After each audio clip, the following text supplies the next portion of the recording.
Hey everybody, PatsPlatesPV TV. We're doing deliveries all the way out to Lo de Marcos, and so Google says take the toll road. So let's take the toll road, and I'll share with you the process of basically Mexican toll roads in the short form version here to help educate you and know what to expect.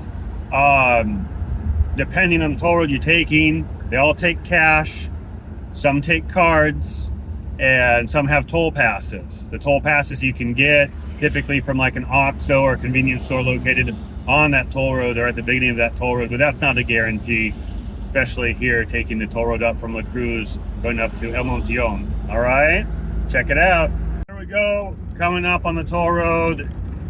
Get ready, because people are they're on a mission, right?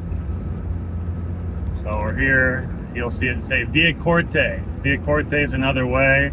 So look at the map right here. It's giving us this little sign, the arrow put to the right. You know, all right, gotta get around this guy. And yeah, Tepic, Guadalajara. And it has a D, so it says 200D. So in Mexico, D denotes, no pun intended, it says Cuota, Tepic, Guadalajara, Cuota, right? Charge. Plaza de Cobro, 1 kilometer, right? That's the place that they charge. So here we go ahead and we come on up, and they're not charging us to get on. They charge you when you pass through segments or when you get off the toll road, all right? So I'm glad I topped off the oil in somewhat trusty Frank, my lovely CRV that I'm trying to resurrect. And here we go. We'll explain a little bit as the road goes along. All right, here we are. The first one is exclusively for the pass. The second and the third take cash. And the charge is $223. Good Lord, that's a lot of money. Here we go. We see a passing section right here. It's dotted on the left-hand side. My mistake about talking about on the right. And that's your section to go ahead and pass. When you pass, turn your left turn signal on, and the car in front of you should move over to the shoulder area to allow you to pass easier.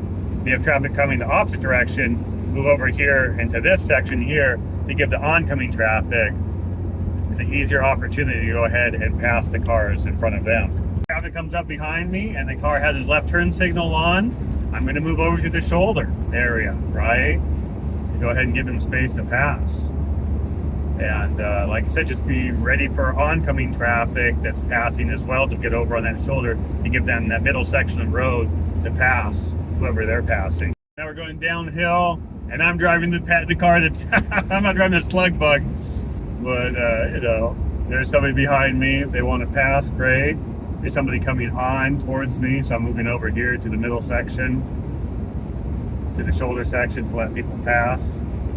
You know, it's a flow. It flows like water here, you know, but just, you know, when in doubt, get out of the way. One of the biggest issues I see is that in the United States and Canada,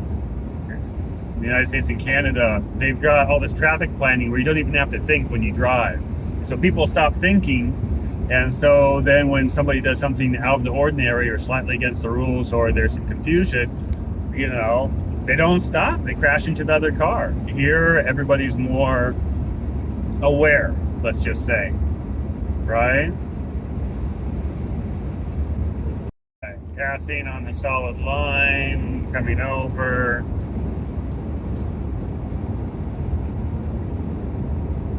So illegal, but you know, that's the way you do it. On occasion, on these highways, on the toll roads, the only authorities that can stop you are the National Guard, right? The Highway National Guard. It used to be the federales. City cops, state cops, they can't bother you. Sometimes you'll catch them on the sections in between toll roads where they connect, and they'll be waiting there. But on the road itself, they're not allowed to. It's not their section, so if they were to try to pull you over, say, you can't bother me. I'm on the actual toll road. Right? I'm on the toll road, and I've seen videos of that where, you know, the person just kept on driving and the state cops following this guy, and the guy comes up on some National Guard. He says, these guys are trying to pull me over, and the Guardia National say, no, you know, you can't bother them. This is a federal road. All right, so I'm not going fast enough. This guy's gonna pass me. I moved over. There he goes. I got my left turn signal on to let him know that he can pass me. I'm fine with that. I'm aware. He may or may not put his left turn signal on. So I come back over, and again, if traffic comes up behind me, when you're driving, you'll see the speed signs right now. It's saying the limit's 90, as I'm going 105. It's about right. All right, I'm going to go ahead and pull off here at El Monteon.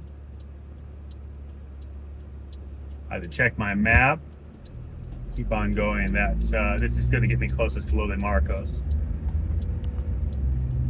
And here, when we get off, there's not going to be any toll booth because that $225 we paid in La Cruz got us all the way through here. Got us a little bit farther up to the next toll booth. It's when you go ahead and kick off to jump down to Guayabitos at the next off ramp or wherever it is. That's where they're going to go ahead and charge you again. So you get charged in segments.